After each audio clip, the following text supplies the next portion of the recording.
Avant de lire dans le livre de Daniel, au chapitre 8, j'aimerais juste lire à deux endroits dans l'évangile de Luc. Premièrement, au chapitre 1.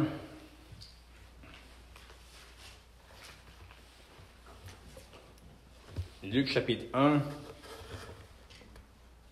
Nous allons lire les versets 69 et 71. Enfin, on pourrait aller du verset 69 jusqu'au verset 71. Zacharie pouvait prononcer ces paroles concernant lorsque son fils Jean-Baptiste est né. Il pouvait dire « Il nous a suscité un puissant sauveur dans la maison de David, son serviteur, comme il l'avait annoncé par la bouche de ses saints prophètes des temps anciens. Un sauveur qui nous délivre de nos ennemis et de la main de tous ceux qui nous haïssent. » Et on pourrait aller maintenant au chapitre 24 de l'Évangile de Luc.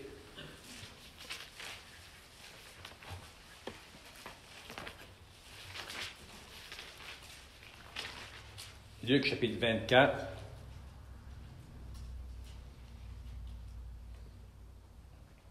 Et on pourrait lire le verset 21. Ici, les paroles de deux disciples du Seigneur Jésus. Et il pouvait dire, nous espérions, et il parle concernant le Seigneur Jésus, nous espérions que ce serait lui qui délivrerait Israël. Mais avec tout cela, voici le troisième jour que ces choses se sont passées. On pourrait lire maintenant le verset 26. Là, on a les paroles du Seigneur Jésus. Ne fallait-il pas que le Christ souffre ces choses et qu'il entre dans sa gloire? Donc maintenant, on pourrait aller dans le livre de Daniel au chapitre 8.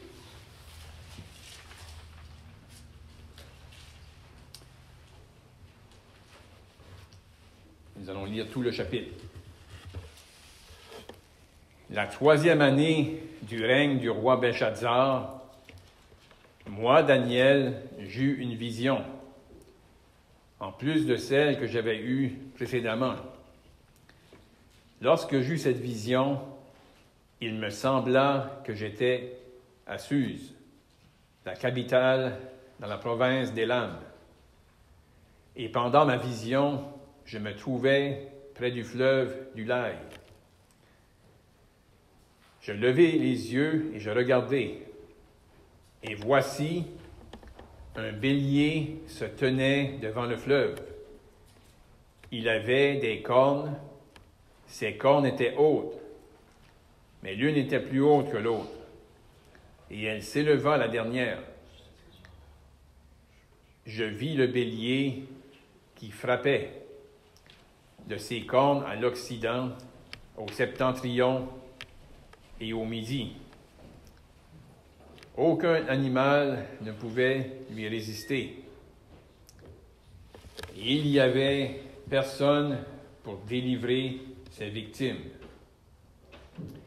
Il faisait ce qu'il voulait et il devint puissant.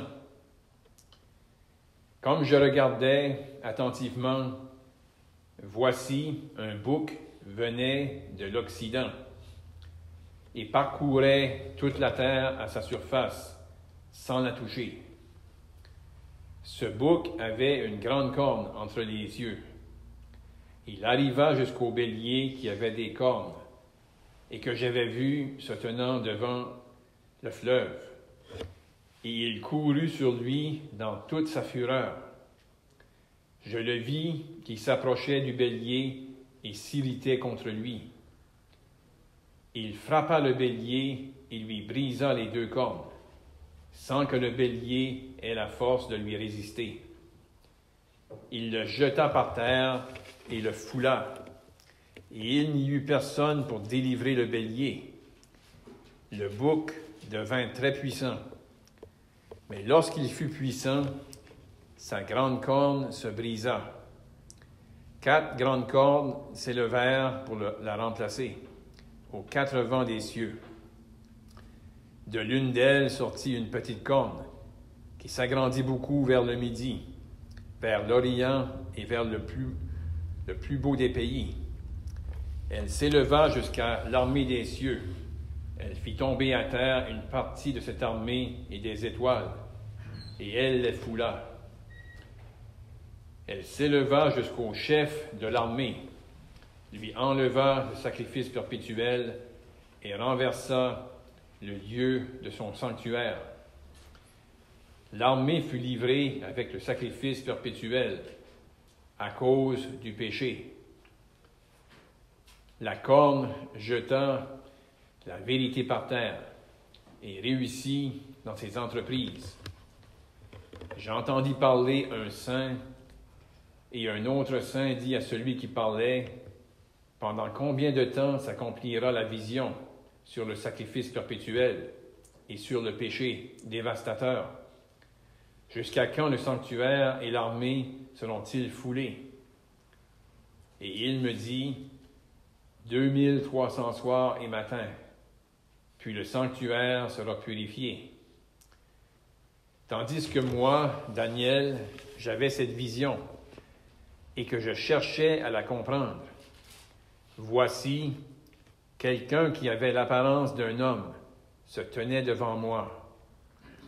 Et j'entendis la voix d'un homme au milieu de l'Ulaï. Il cria et dit, « Gabriel, explique-lui la vision. » Il vint alors près du lieu où j'étais, et à son approche, je fus effrayé, et je tombai sur ma face. Il me dit, « Sois attentif, fils de l'homme, car la vision concerne un temps qui sera la fin. » Comme il me parlait, je restai frappé d'étourdissement, la face contre terre. Il me toucha et me fit tenir debout à la place où je me trouvais. Puis il me dit, « Je vais t'apprendre ce qui arrivera au terme de la colère, car il y a un temps marqué pour la fin. Le bélier que tu as vu et qui avait des cornes, ce sont les rois des Mèdes et des Perses. Le bouc, c'est le roi de Javan. La grande corne entre ses yeux, c'est le premier roi. Les 4 cornes qui se sont élevées pour remplacer cette corne brisée, ce sont 4 royaumes qui s'élèveront de cette nation, mais qui n'auront pas autant de force. À la fin de leur domination, lorsque les pécheurs seront consumés, il s'élèvera un roi impudent et artificieux. Sa puissance s'accroîtra, mais non par sa propre force. Il fera d'incroyables ravages. Il réussira dans ses entreprises. Il détruira les puissants et les peuples et le peuple des saints. À cause de sa prospérité et du succès de ses ruses, il aura de l'arrogance dans le cœur. Il fera périr beaucoup d'hommes qui vivaient paisiblement. Et il s'élèvera contre le chef des chefs. Mais il sera brisé, sans l'effort d'aucune main. Et la vision des soirs et des matins dont il s'agit est véritable. Pour toi, tiens secrète cette vision, car elle se rapporte à des temps éloignés. Moi, Daniel, je fus plusieurs jours languissant et malade. Puis je me levai et je m'occupai des affaires du roi. J'étais étonné de la vision et personne n'en eut connaissance.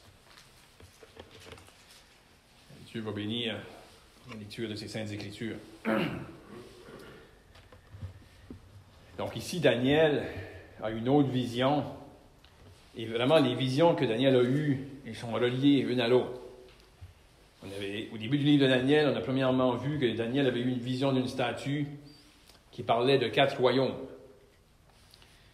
Et vraiment, le fait que c'était une statue avec on pouvait voir différents métaux, de l'or, de l'argent, de l'airain, mêlés avec de l'argile, le fer aussi.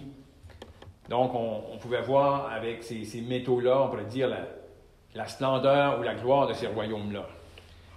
Ensuite, Daniel a eu une autre vision où il voyait des bêtes, des animaux. Et là, on pouvait voir le caractère cruel de ces royaumes-là. Et là, ici, Daniel va avoir une autre vision, puis vraiment, qui va nous donner un peu de lumière dans la suite des choses. Là, Daniel vivait une époque où il avait vu le premier royaume, l'Empire babylonien, passer aux mains des Mèdes et des Perses. Et là, ici, Daniel va avoir cette vision où là, il va avoir un bouc et un bélier. Puis, suite à la vision, il va avoir la révélation de Dieu. Dieu va envoyer Gabriel, l'archange Gabriel, pour lui révéler ce que signifie cette vision-là. Et vraiment, comme j'ai mentionné, c'est une vision qui c'est en relation avec les autres, mais là, on va avoir des détails sur deux royaumes. Un qui était actuel. Ensuite, ça va passer à un autre royaume. Puis, à la fin, on voit que ça va aussi, là, on n'a pas beaucoup de détails, mais qu'éventuellement, il va avoir le dernier royaume. Et pour Daniel, et pour ceux qui allaient du temps de Daniel, mais même ceux qui allaient venir par la suite, ça allait être des passages qui allaient être vraiment très précieux pour eux autres. Pour faire comprendre la suite des temps, les plans de Dieu.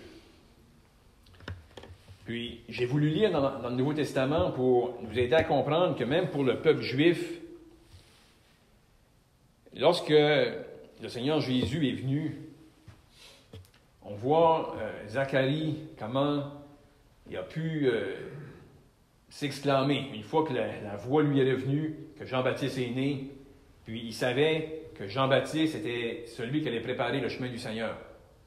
Et comment il a pu parler du Seigneur Jésus comme un puissant sauveur, qui allait les délivrer de la main de leurs ennemis. Sûrement que eux, sans qu'on ait les explications de donner, mais vraiment, à travers les siècles, les Juifs pouvaient savoir qu'on était sous l'Empire des Babyloniens, on a passé sous la domination des Mèdes et des Perses. Et là, dans le passage qu'on va lire, la domination des Mèdes et des Perses va passer aux mains des Grecs. Ça ne le dit pas ici, mais le mot Javan, on va y faire référence un peu plus tard, le mot Javan parle des Grecs. Puis, si vous avez dans votre Bible, il y a des Bibles avec certains commentaires, puis lorsqu'on voit les descendants des fils de Noé, il y en a un qui s'appelait Javan. Puis ça nous dit que lui, qui a peuplé la région où est-ce qu'est la Grèce, le peuple grec. Donc ici, ça mentionne qu'il va y avoir un royaume, il va y avoir un roi qui va s'élever parmi les Grecs, qui va venir et qui va détruire l'Empire Mède et Perse. Ce n'était pas encore venu, mais c'était annoncé d'avance, plusieurs siècles avant, qu'il allait avoir un homme puissant qui allait s'élever parmi les Grecs. Puis vraiment, la façon qu'ils décrivent, l'histoire nous relate que lorsque ça mentionne que ce bélier-là, je vais voir le verset, ça nous dit, au verset 5, « Comme je regardais attentivement, voici un bouc. » Justement, le bouc qui va attaquer le bélier venait de l'Occident et parcourait toute la terre à sa surface sans la toucher. Ça donne l'impression comment vite qu'il allait, il ne touchait pas la terre. Et vraiment, ceux qui ont étudié l'histoire, lorsque Alexandre le Grand s'est élevé sur la Grèce pour attaquer, il était connu par sa rapidité. Avec peu d'hommes, mais avec une rapidité incroyable. Il a conquéri. Puis il a renversé les Mèdes et les Perses. Puis de penser que plusieurs siècles avant, l'ange Gabriel révèle ça à Daniel. Il va venir un roi qui va s'élever parmi l'Empire grec. Et là, les Juifs ont été témoins de ça. Ils pouvaient, eux, lire ces passages-là puis voir, on a passé sous l'Empire babylonien, les Mèdes et les Perses, les Grecs. Puis là, il allait avoir un autre empire. Là, il n'y a pas de détails de beaucoup donné ici, mais ça allait être l'Empire romain. Les Juifs, au temps du Seigneur Jésus, ils étaient dans le 4e empire. Dans le livre de Daniel, on voit que ce 4e empire-là, il va être détruit.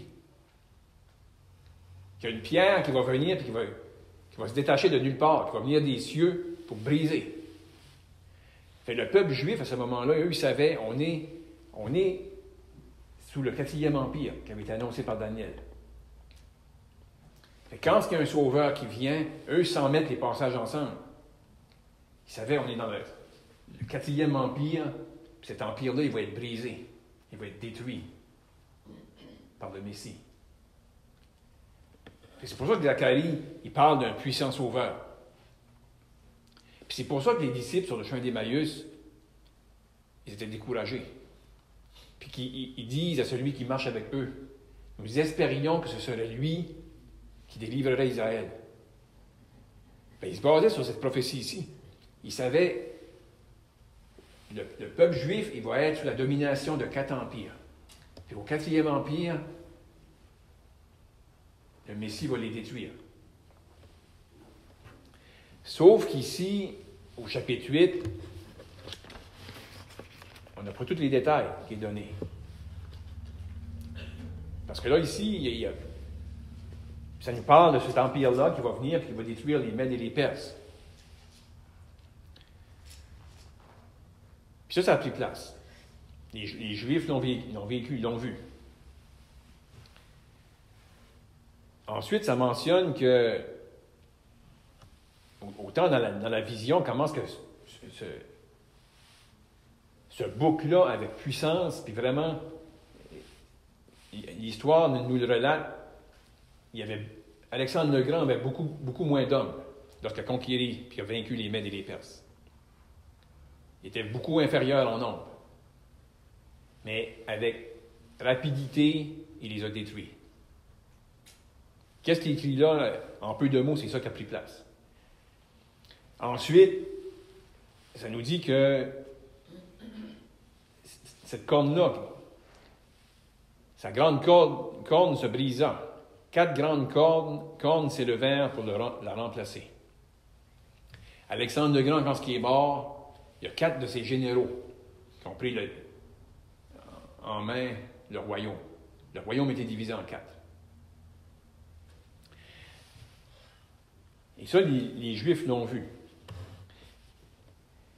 La suite du chapitre, la fin du chapitre laisse entrevoir un peu de l'autre royaume qui va venir. Puis vraiment, à la fin du chapitre, sans qu'on a tous les détails, mais c'est là, ça met place la table pour le 4e royaume qui va venir. Après celui d'Alexandre le Grand. Après le royaume des Grecs. Un 4e royaume sous lequel les Juifs vont être assujettis. Et pour les Juifs, puis vraiment, on peut même dire pour nous autres, on peut regarder ça, puis c'est vraiment, nous, on peut se réjouir que ces choses-là se sont accomplies à la lettre. Il y a des Juifs qui ne comprennent pas encore tout ça. Puis on va y faire référence un peu plus tard, mais nous, aujourd'hui, on peut regarder puis voir que ces choses-là se sont accomplies jusqu'au moment où le 4e empire va venir, l'Empire romain. Puis comme j'ai mentionné, pour les Juifs, s'ils lisaient avec attention, puis on semble voir qu'il y en a certains. Puis ça, c'est pas... On n'entend pas ces paroles-là des chefs religieux, malgré le fait qu'ils savaient qu'ils étaient dominés, ils étaient sous l'Empire romain, mais on voit ces paroles-là prononcées par des hommes et des femmes de foi dans le Nouveau Testament. Quand on ne l'a pas lu, mais quand le Seigneur Jésus est venu dans le temple, il y avait des hommes et des femmes de foi. Sans que c'est expliqué les détails, Siméon a pu dire « Mes yeux ont vu ton salut ». Malgré que Siméon, sans qu'il réalise tout, dans ses paroles, il laisse entrevoir qu'il y a quelque chose qui va s'accomplir qui n'était pas perçu par la majorité des Juifs de l'Ancien Testament. Parce que oui, Zacharie parle d'un puissant sauveur qui va les délivrer de la main de leurs ennemis. Mais Siméon laisse entrevoir qu'il y a quelque chose qui va se passer, qui va amener de la contradiction. Puis il dit à Marie, et toi-même, une épée va te transpercer l'âme. Mais on voit d'une manière générale les personnes religieuses, les personnes croyantes. Ils percevaient quand même un sauveur qui allait les délivrer. Puis vraiment les délivrer d'une manière physique. Puis c'était réel, ça. C'était annoncé d'avance. Qu'ils n'allaient pas être pour toujours dominés par les autres peuples. Il allait y avoir un sauveur qui allait venir pour les délivrer. Mais avec la prophétie de Daniel, on comprend comment ça se fait qu'il pensait de même. Parce que justement, là ici, ça parle des royaumes, puis qu'il allait venir un dernier royaume qui allait les vaincre, qui allait les abolir. Tous ceux-là qui avaient été avant. Mais vraiment, quand on s'arrête et qu'on considère pourquoi le peuple juif était sous la domination des autres, on le sait par la parole de Dieu, c'est parce que le peuple s'avait éloigné. Le peuple était loin de Dieu, puis Dieu les a déportés. Puis là, ils ont été sous la domination des autres. Puis vraiment, ils vont vivre la délivrance physique un jour. Ils vont être vraiment délivrés de leurs ennemis. Mais vraiment, au même moment, un reste d'Israël va se repentir de leurs péchés. Ils vont réaliser que dans la condition qu'on est, c'est à cause de nos péchés. Et là, ils vont connaître la délivrance. Dans le livre de Daniel, là, comme on a mentionné, on a des détails sur le troisième empire qui va venir et qui va, avec puissance, va renverser les Mèdes et les Perses. Et ensuite, le quatrième empire va venir, mais là, le chapitre 9 du livre de Daniel va nous donner de la lumière. On va le considérer, la prochaine fois qu'on va parler, vraiment, c'est un passage très important, un passage clé qui nous explique, qui rouvre la parenthèse, puis qui nous fait comprendre pourquoi il semble avoir comme une contradiction. Le Sauveur est venu pour les délivrer, puis vraiment c'était délivré physiquement aussi, mais ça n'a pas pris place. Puis il semble s'écouler du temps, il semble avoir comme un laps de temps qui manque. Mais vraiment, le livre de Daniel, chapitre 9, va nous l'expliquer. Puis, dans cette période-là, qu'on va voir dans le chapitre 9, c'est la période qu'on vit présentement, la période de grâce.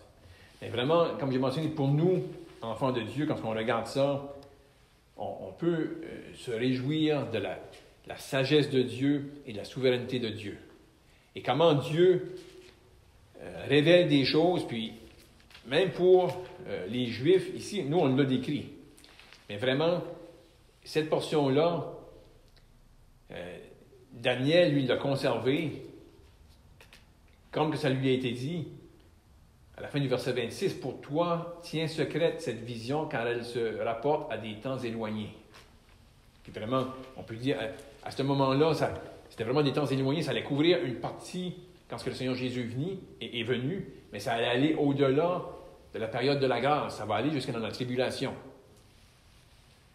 Fait, Daniel a eu la révélation, puis même malgré le fait que ça a été écrit, les Juifs sont très attentionnés aux signes, au temps. Puis il va venir un jour que ça va être révélé. Qu'ils vont réaliser qu'il y a quelque chose qui nous a été révélé dans le livre de Daniel, peut-être qu'ils ne saisissaient pas jusqu'à ce moment-là, mais que là, ils vont réaliser que le quatrième empire qui était annoncé, il couvrait une grande période de temps. Puis il y a une période, puis pour les Juifs, quand on dirait que le temps s'est arrêté. Mais qu'est-ce qui est intéressant de remarquer, puis qu'on peut même nous s'encourager dans ce passage ici, lorsque ça mentionne le verset 17, ça nous dit, la fin du verset, « Sois attentif, fils de l'homme, car la vision concerne un temps qui sera la fin. » La fin du verset 19, ça dit, « Je vais t'apprendre ce qui arrivera au terme de la colère, car il y a un temps marqué pour la fin. » On sait que pour les Juifs, ça va être vraiment, le temps va être précis. Mais nous, on peut quand même déduire pour nous, même si on ne sait pas le temps qui est marqué, pour que le Seigneur revienne nous chercher. On sait que le Seigneur Jésus va revenir nous chercher avant que, on pourrait dire, le compte à rebours reprenne pour le peuple juif. Parce que tout de suite, le peuple juif était mis de côté pour un temps. Puis Dieu travaille avec les nations, avec les païens. Puis, il y a un temps marqué par Dieu, où on pourrait dire le compte à rebours va recommencer pour le peuple juif. Et nous, on sait qu'avant ce moment-là, le Seigneur Jésus va revenir pour nous prendre. Et si on regarde en arrière et on voit ces événements-là qui ont pris place, exactement comme que Dieu l'a dit. C'est lui qui élevait des rois et qui les enlevait, qui les abaissait. Avant même que ça arrive, il révèle à Daniel, il va venir dans la suite des temps, dans quelques siècles, je vais élever un roi parmi les Grecs qui va enlever, il va vaincre les Mèdes et les Perses. Puis ça a pris place, exactement comme que Dieu l'a dit. Les Juifs ont été sous la domination d'un 4e empire. Puis à partir de ce moment-là, les Juifs ont été dispersés dans le monde.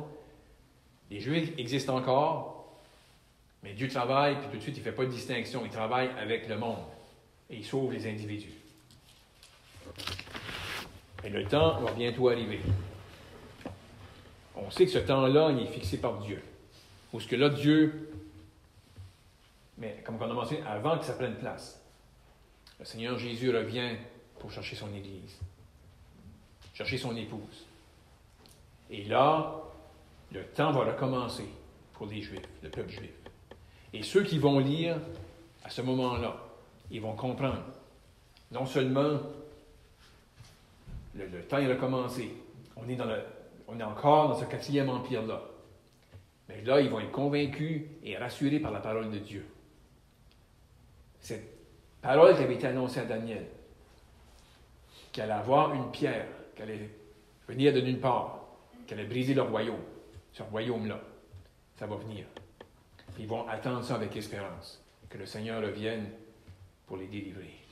Donc pour nous, sauvés dans le temps de grâce, on peut regarder en avant, puis en sachant qu'il y a un jour proche, un jour possiblement très proche, où le Seigneur Jésus va revenir pour nous prendre. Que Dieu bénisse sa parole. Père Céleste, au nom du Seigneur Jésus-Christ, en terminant, te remercier pour ce temps précieux que nous avons eu ce matin à considérer ta parole. Et on te remercie pour ces révélations que tu as données et comment ces choses ont été écrites et comment on peut plonger nos regards et trouver instruction et encouragement en voyant comment tu es souverain et comment tes plans, tes desseins vont s'accomplir et comment il y a un jour futur, un jour glorieux où ton Fils va revenir, qu'il va régner. Et Père, on a été rappelé ce matin, et bien dans ce qu'on a considéré, comment, avant que cela vienne, il fallait que ton Fils souffre.